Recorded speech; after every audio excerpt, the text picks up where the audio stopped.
আখেরি মোনাজাতের মধ্য দিয়ে শেষ হল বিশ্ব ইজতেমার প্রথম পর্ব। আমিন আমিন ধ্বনিতে মুখর টঙ্গীর তুরাগ তীর। আখিরাতের শান্তির জন্য সমস্ত মানুষ কি করে জাহান্নাম থেকে জান্নাতে যাইতে পারে, ভালো কাজ করতে পারে, খারাপ কাজ থেকে বিরত থাকতে পারে, মহান আল্লাহ তাআলার সন্তুষ্টি করতে পারে, এটা আমাদের উদ্দেশ্য। এবং আমরা মুসলমানরা যেন এক হয়ে চলতে পারে, আখিরাতের জন্য আমরা শান্তির কথা বলতে পারি, আমাদের দেশের কথায় আমরা এই জন্য আসছিলাম আর কি। উন্নত চিকিৎসার দাবিতে জুলাই আন্দোলনে আহতদের রাজধানীর আগারগাঁওয়ে সড়ক অবরোধ, পুনর্বাসন ও কর্মসংস্থানের দাবি। শুধু লোক দেখানো অভিযান নয়, স্থায়ীভাবেই দখলমুক্ত হবে ঢাকার সব খাল। পর্যায়ক্রমে 19টি খালি উদ্ধারের পরিকল্পনা। ঘনকুয়াশায় 11 ঘণ্টা বন্ধের পর আরিচা কাজিরহাট ও পাটুরিয়া দৌলতদিয়া রুটে ফেরি চলাচল স্বাভাবিক, যাত্রী ও চালকদের স্বস্তি। এবং কানাডা, মেক্সিকো ও চীনা পণ্যে যুক্তরাষ্ট্রের বাড়তি শুল্ক আরোপ, পাল্টা ব্যবস্থার ঘোষণা, বিশ্বজুড়ে মন্দা ও মূল্যস্ফীতির আশঙ্কা। দেখছিলেন শিরোনাম সংবাদ দুপুরে, আপনাদের সঙ্গে আছি আমি তোয়া আফরোজ। এবার বিস্তারিত। আখেরি মোনাজাতের মধ্য দিয়ে শেষ হল বিশ্ব ইজতেমার প্রথম পর্ব। এতে অংশ নিতে মুসল্লিদের ঢল নামে টঙ্গীর তুরাগ তীরে।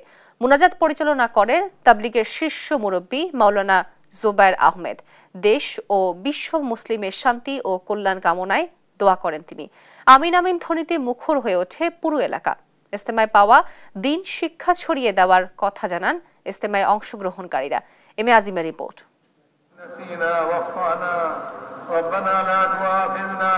লাখ লাখ ধর্মপ্রাণ মুসল্লির এ ডাক সৃষ্টিকর্তার আনুগত্য স্বীকার, দেশ ও জাতির মঙ্গল কামনা ও ক্ষমা প্রার্থনার। শুরাই নেজাম অনুসারী মাওলানা জুবায়ের আহমেদের সঙ্গে দুহাত তুলে আল্লাহকে ডেকেছেন বিশ্ব ইজতেমার প্রথম পর্বে অংশগ্রহণকারীরা। এ সময় আমিন আমিন ধ্বনিতে মুখরিত হয়ে ওঠে টঙ্গীর আকাশ বাতাস।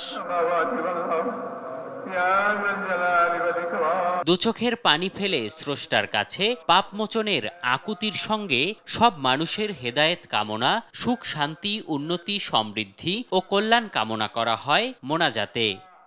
আমি আজমাইনের মতন আমরা সবাই যদি চলতে পারি, ওইভাবে জানি আমাদের আমল আখলাত হয় এবং আমাদের যাতে নবীর সুন্নাত তরিকে চলতে পারি, এইটাই আমাদের শিক্ষা দিচ্ছে এখানে। আলহামদুলিল্লাহ, আল্লাহ পাকের লাখো শুকুর যে আল্লাহ তাবারাক তাআলা আমাদেরকে এই বাংলাদেশের মাধ্যমে বৃহত্তম ইজতেমা করার জন্য তৌফিক দান করেছেন। আল্লাহ শুকরিয়া। আমরা এই মোনাজাতের উদ্দেশ্য হলো দেশ যেন ভালো থাকে, আমরা সবাই যেন ভালো থাকি এবং আমরা মুসলমানরা যেন এক হয়ে চলতে পারি, আখিরাতের জন্য আমরা শান্তির কথা বলতে পারি, আমাদের দেশের কথায় আমরা এই জন্য আসছিলাম আর কি। তুরাগ তীরে 3 দিনের ইজতেমায় বিশ্বের নামকরা মুরব্বীদের বয়ানে দ্বীনি শিক্ষা গ্রহণ করেছেন তাবলিগ অনুসারীরা, আর তা মানব জাতির মাঝে ছড়িয়ে দিতে এখান থেকেই নেমে পড়বেন অনেকে। আখিরাতের শান্তির জন্য সমস্ত মানুষ কি করে জাহান্নাম থেকে জান্নাতে যাইতে পারে, ভালো কাজ করতে পারে, খারাপ কাজ থেকে বিরত থাকতে পারে, মহান আল্লাহ তাআলার সন্তুষ্টি করতে পারে, এটা আমাদের উদ্দেশ্য। আমি এখান থেকে শিক্ষা নিলাম যে একটা মুসলমান ভাই, কালিমা হারা মুসলমান ভাই, তাকে কিভাবে কালিমার দাওয়াত দেওয়া যায়। সোমবার বাদ মাগরিব আমবয়ানের মধ্য দিয়ে শুরু হবে বিশ্ব ইজতেমার দ্বিতীয় পর্বের আনুষ্ঠানিকতা। নফসের দাসত্ব ছেড়ে আল্লাহর দাসত্বে ফেরাতে টঙ্গীর এ তুরাগ তীরে প্রতি বছর বিশ্ব ইজতেমার আয়োজন। মসজিদের ছায়াতলে ডেকে কোরআনের আলোয় মানুষের জীবন গড়ে তোলাই যার একান্ত উদ্দেশ্য। এম এ আজিম, দেশ টিভি, ঢাকা। রাষ্ট্রীয় স্বীকৃতি, পুনর্বাসন ও সুচিকিৎসার দাবিতে রাজধানীর পঙ্গু হাসপাতালের সামনের সড়ক অবরোধ করেছেন জুলাই অভ্যুত্থানে আহতরা।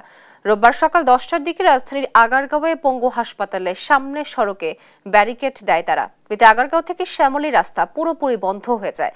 3টি দাবি না মানা পর্যন্ত সড়ক না ছাড়ার কথা জানান অবরোধকারীরা। এছাড়াও জরুরি ভিত্তিতে রাষ্ট্রীয় স্বীকৃতি, আহতদের পুনর্বাসন এবং সুচিকিৎসার জন্য প্রয়োজনে বিদেশে পাঠানোর দাবি জানান তারা।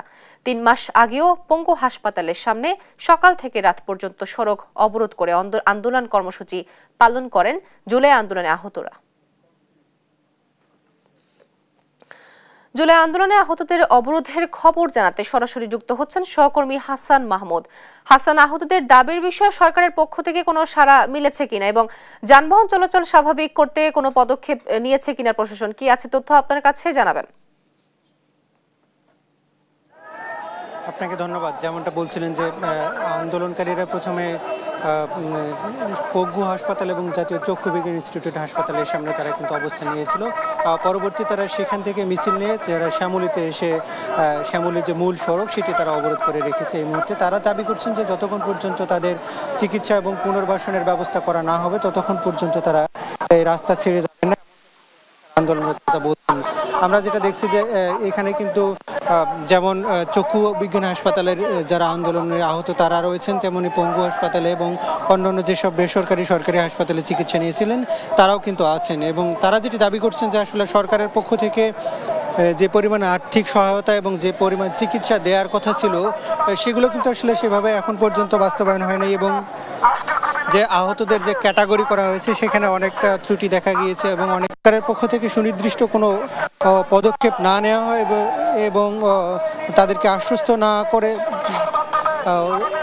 গুরুত্বপূর্ণ পদক্ষেপ নেওয়া হবে এবং কার্যকরী পদক্ষেপ না নেওয়া হবে ততক্ষণ পর্যন্ত তারা কিন্তু এখান থেকে যাবে না। এবং আমরা দেখছিলাম যে সেখানে আন্দোলনের ফলে কিন্তু রাস্তা, আশেপাশের রাস্তাগুলো সেগুলো বন্ধ হয়ে যায় এবং যান চলাচল অনেকটাই অস্বাভাবিক। তবে শুরু জরুরি প্রয়োজনে যে অ্যাম্বুলেন্স রয়েছে সেগুলো কিন্তু শিক্ষার্থী এবং ছাত্র জনতা তারা কিন্তু পার করে দিচ্ছেন এবং বাকি গাড়ির কিন্তু যান চলাচল অনেকটাই পুরোটাই বন্ধ করে রেখেছেন। এবং এখানে কিন্তু আমরা জানি যে ফলে আজকে বিশ্ব ইজতেমা ছিল, সেখানকার থেকে মানুষ আসলে ঘরমুখী মানুষের একটা ভিড়, সব মিলে আসলে পুরো রাস্তায় কিন্তু হজবরল অবস্থা, বিশৃঙ্খলা অবস্থা। তবে পুলিশ প্রশাসনের পক্ষ থেকে আমরা দেখছি যে আশেপাশে যেসব সড়ক রয়েছে সেগুলোতে কিন্তু তারা অবস্থান নিয়েছেন, কিন্তু এখন পর্যন্ত তারা আসলে আন্দোলনকারীদের সাথে সেরকম কথা বলছেন না এবং কোনো ধরনের বাধাও দিচ্ছেন, অনেকটা নির্বিঘ্নে তারা এখানে অবস্থান করছেন। এবং সাধারণ মানুষের যে ভোগান্তি হচ্ছে সেটি কিন্তু স্বাভাবিক, তবে আন্দোলনকারীরা বলছেন যে তাদের যে জীবনের ঝুঁকি নিয়ে তারা আন্দোলন করেছেন, অনেকে গুলি খেয়ে এখন পর্যন্ত পঙ্গু হসপিটালে ভর্তি রয়েছেন এবং তাদের পুনর্বাসনের যেসব প্রক্রিয়া সেগুলো কিন্তু এখন পর্যন্ত 6 মাসেও কোনো কার্যকর পদক্ষেপ সরকার নেয়নি, এমনটাই কিন্তু এখানকার যারা আন্দোলনকারী তারা কিন্তু অভিযোগ করছে।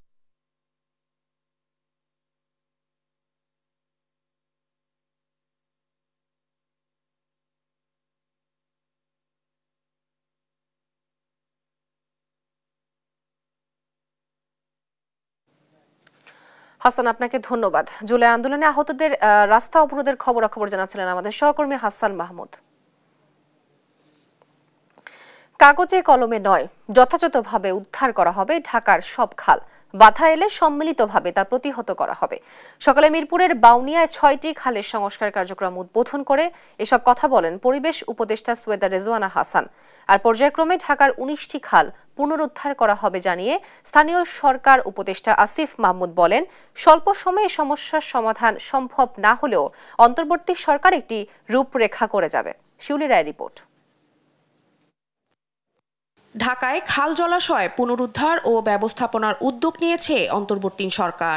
সেই লক্ষ্যে রোববার মিরপুরে বাউনিয়ায় 6টি খাল সংস্কার কার্যক্রমের উদ্বোধন করেন পরিবেশ, বন ও জলবায়ু পরিবর্তন মন্ত্রণালয়ের উপদেষ্টা সৈয়দা রেজওয়ানা হাসান।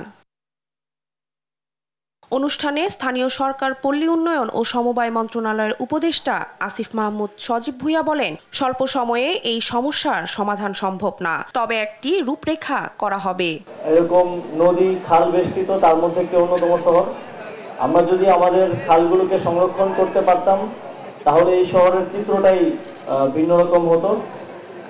এই খালগুলোকে পুনরুদ্ধার এবং সংরক্ষণের একটা উদ্যোগ হচ্ছে ব্লু নেটওয়ার্ক, যার অধীনে 19টি খালকে পুনরুদ্ধার করা হবে। তার মধ্যে 6টির কার্যক্রমের আজকের উদ্বোধন অনুষ্ঠান। খাল পুনরুদ্ধারে সংশ্লিষ্ট কর্তৃপক্ষের পাশাপাশি স্থানীয় জনসাধারণের সচেতনতা দরকার বলেও মনে করেন গৃহায়ন ও গণপূর্ত মন্ত্রণালয় ও শিল্প মন্ত্রণালয়ের উপদেষ্টা আদিল মোহাম্মদ খান। গত 15.5 বছর ধরে কিভাবে করে উন্নয়নের নামে টাকা পাচার করা হয়েছে, দুর্নীতি ব্যাপক করা হয়েছে। এর বাইরে এসে যদি আমরা কিছু কাজ করতে পারি, সেই কাজ পরবর্তীতে যারা আসবেন তারা এগিয়ে নেবেন এবং এই কাজের মধ্যে দিয়ে বাংলাদেশের মানুষ, বিশেষ করে ঢাকা শহরের অধিবাসীরা বেনিফিটেড পাবেন। উচ্ছেদ অভিযানে বাধা আসলেও সম্মিলিতভাবে তা পরিহত করা হবে বলেও জানিয়ে পরিবেশ উপদেষ্টা বলেন, এলাকা ভিত্তিক কমিটির মাধ্যমে রক্ষা করা হবে খালগুলো। আমরা কিন্তু কোনো প্রকল্প বলছি না। প্রকল্পের অধীনে এই কাজ শুরু করতে গেলে আমাদের সরকারের যে প্রসেস খুবই দ্রুততার সাথে করতে গেলেও আমাদের 8 থেকে 10 মাস লাগতো। কাজে আমরা যার যেখানে ড্রেনেজ ইমার্জেন্সি সাপোর্ট যা আছে সেটা নিয়েই মোটামুটি কাজটা শুরু করছি। এই বর্ষার মধ্যেই আরও 9টি খাল পুনরুদ্ধারের কাজ শুরু করা হবে বলেও জানান উপদেষ্টারা। শিউলি রায়, দেশ টিভি, ঢাকা। ঘন কুয়াশার কারণে প্রায় 11 ঘন্টা বন্ধ থাকার পর আরিচা কাজিরহাট ও পাটুরিয়া দৌলতদিয়া নৌ রুটে ফেরি চলাচল শুরু হয়েছে। শনিবার রাত 10টার দিকে কুয়াশার ঘনত্ব বেড়ে গেলে নৌপথের চ্যানেলের মার্কিং পয়েন্ট অস্পষ্ট হয়ে যায়। পরে দুর্ঘটনা এড়াতে ফেরি চলাচল সাময়িক বন্ধ করে দেয় বিআইডব্লিউটিসি কর্তৃপক্ষ। এতে দুর্ভোগে পড়েন পারাপারের অপেক্ষায় থাকা যানবাহন চালকরা। কুয়াশার তীব্রতা কমে যাওয়ার পর দুটি নৌপথেই ফেরি চলাচল শুরু হয়।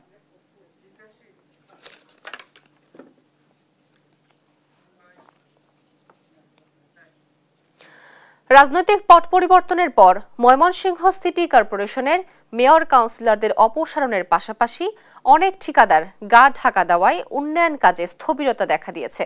এরই মধ্যে বাতিল হয়েছে 100 কোটি টাকার কাজ। সাধারণ মানুষের দুর্ভোগ কমাতে সরকারের পাশে থেকে সহযোগিতার জন্য নিজেদের পুনর্বহলের দাবি জানিয়েছেন ফ্যাসিস্ট বিরোধী কাউন্সিলররা। সহকর্মী ইলিয়াস আহমেদের পাঠানো তথ্য ও ছবিতে অঙ্কন চৌধুরীর রিপোর্টে দেখুন বিস্তারিত। 2018 সালে 33টি ওয়ার্ড নিয়ে গঠিত হয় ময়মনসিংহ সিটি কর্পোরেশন। তবে এত বছরেও তেমন উন্নতি হয়নি সিটি কর্পোরেশনের এলাকায়। চাহিদার ভিত্তিতে সরকার 2020 সালে 7 ডিসেম্বর একটি বিশেষ প্রকল্পের অনুমোদন দেয়। বরাদ্দ ছিল 1575 কোটি টাকা। গত ডিসেম্বর মাসে প্রকল্পের মেয়াদ শেষ হলেও কাজ হয়েছে মাত্র 45%। বিশেষত জুলাই বিপ্লবের পর সড়ক ও ড্রেনের নির্মাণ কাজ ফেলে রেখে ঠিকাদাররা গা ঢাকা দেয়। এতে প্রায় 8টি প্যাকেজ বাতিল করা হয় এবং আনুমানিক 1000 কোটি টাকার কাজ বন্ধ হয়ে যায়। এই 5 তারিখের পর ঠিকাদার তো পালাইছে, লুকই নাই। এখন আমরা যে কারো কাছে এই অভিযোগ জানাবো বা আমাদের সমস্যা বলবো, এই লুকই পাচ্ছি না। তার পতনের পরে ওই রাস্তার কাজ বন্ধ হয়ে গেছে, প্লাস ওইখানে ঠিকাদার যে ছিল উনিও আসে নাই। এইবারের বর্ষার আগে যদি আবার রাস্তাটা মাটি না ফেলায় তাহলে আবার আমরা দুর্ভোগে। রাস্তা ও ড্রেনের কারণে দুর্ভোগ বেড়েছে। মেয়র কাউন্সিলরদের অপসারণের পর প্রশাসনিক কর্মকর্তাদের কাউন্সিলরের দায়িত্ব দেয় জন্ম নিবন্ধন, নাগরিক ও ওয়ারি সনদ পেতে ভোগান্তি পোহাতে হচ্ছে জনগণের। আমাদের হচ্ছে যাচাই বাছাই করার লাগে 3-4 দিন সময় নেওয়া লাগে। সময় নিয়ে যে দেখি আসলে ঠিক আছে কিনা। আবার এখানে স্যার তো তেমন আসে না, ওইখানে যাই সিগনেচার করাতে হয়। সব মিলায় একটু আর কি ভোগান্তিতে আছে।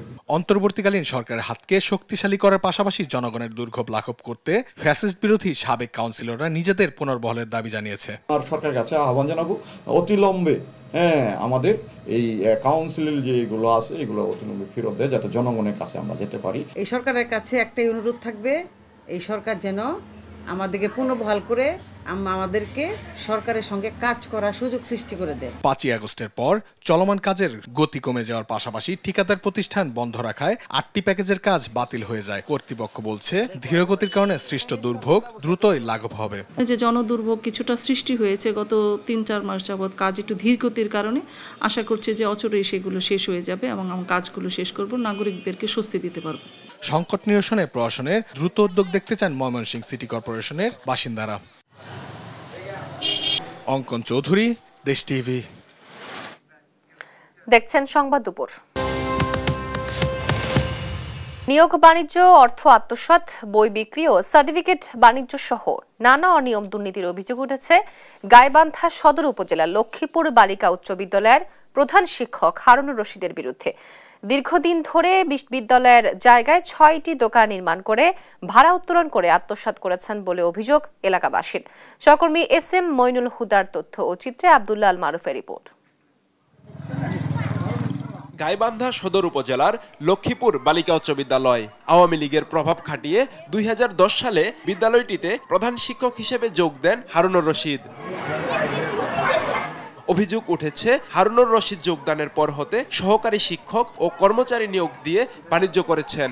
শিক্ষার্থীদের কাছ থেকে বাধ্যতামূলক বিদ্যুৎ বিলের অজুহাতে মাসিক 10 টাকা হারে চাঁদা আদায় করতেন তিনি। নতুন বই বিতরণের সময়ও শিক্ষার্থী প্রতি নেওয়া হতো 2 থেকে 300 টাকা। SSC সার্টিফিকেট উত্তোলনে 500 থেকে 1000 টাকা সহ প্রশংসাপত্র, মার্কশিট, প্রত্যয়নপত্র নিতেও শিক্ষার্থীদের টাকা দিতে হয়। হারুনুর রশিদের দুর্নীতি ও অনিয়মের বিরুদ্ধে বিভিন্ন দপ্তরে অভিযোগ করেও কোনো প্রতিকার মিলছে না বলে জানান অভিভাবকরা। মোহাম্মদ হারুনুর রশিদ বিগত 15 বছর যাবৎ এই স্কুলে দুর্নীতি, লুটপাট এবং বিভিন্ন অসৎ কার্যকলাপের সঙ্গে জড়িত। উনি হলো একাই এই টাকাগুলো দোকানদারের ঘরের কাছ থেকে 30,000, কারো 28,000 টাকা করে নিয়েছে। এখানে 6টা দোকান ঘর আছে। তার মধ্যে স্কুলের অনেক উন্নয়নমূলক কাজ আছে, সেই কাজের মধ্যে দুর্নীতি করছে উনি।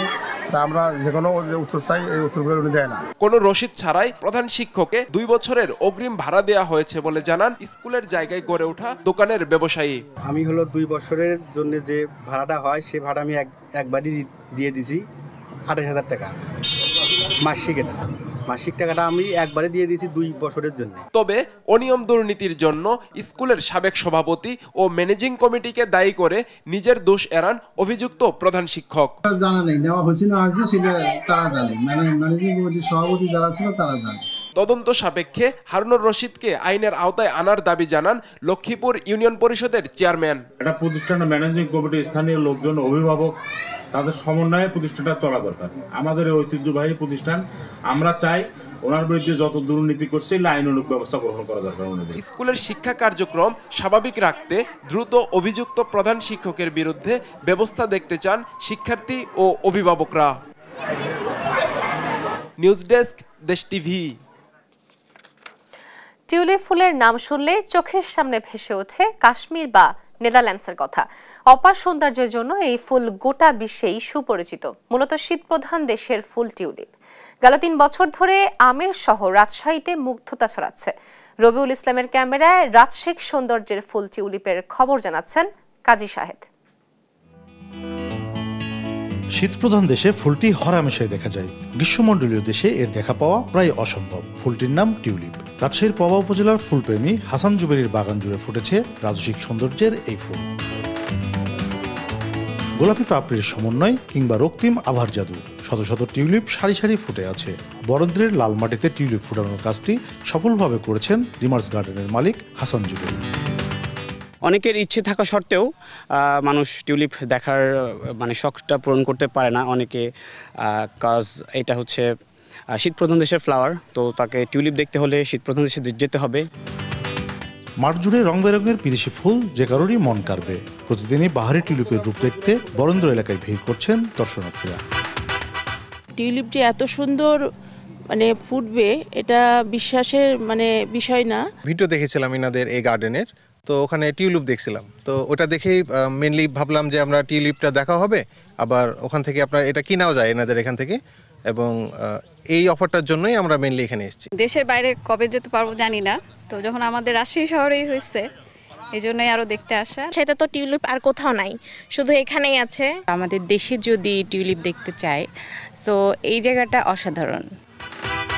বাগান ঘুরে দেখতে জনপ্রতি গুনতে হচ্ছে 200 টাকা। হাসান জুবেরির এই সফলতা বরেন্দ্র অঞ্চলে নতুন সম্ভাবনা তৈরি করছে টিউলিপ চাষে। কাজী শাহেদ, দেশ টিভি, রাজশাহী। দেখছেন সংবাদ দুপুর।